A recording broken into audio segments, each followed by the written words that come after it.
जुन्नर तालुक्यातील महत्त्वाचे ठिकाण मानले जाते ते म्हणजे आळेफाटा। याच आळेफाटा परिसरातील पोलीस स्टेशनचे पोलीस निरीक्षक प्रमोद क्षीरसागर हे पोलीस अधीक्षक डॉक्टर अभिनव देशमुख यांच्या सूचनेनुसार रात्रीच्या वेळी आपल्या कर्मचाऱ्यांसोबत गस्त घालत असताना आळेगावच्या बोरी फाट्यावर एक ओमनी गाडी संशयितरित्या उभी असल्यामुळे क्षीरसागर यांना संशय आला। त्यांनी त्या वाहनाचा सिनेमा स्टाईलने पाठलाग करून ताब्यात घेतल्यानंतर खाकी वर्दीचा हिसका दाखवला।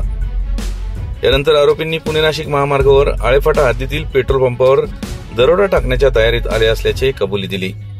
नवनाथ राजू पवार, अनिकेत बबन पवार, अंकुश खंडू पवार, प्रवीण दत्तात्रय आंबेकर या आरोपींना पोलिसांनी ताब्यात घेतले असून अमोल कैलास धोत्रे, विकास बर्डे, विशाल खंडू पवार हे तिघेही पळून जाण्यात यशस्वी झाले आहेत।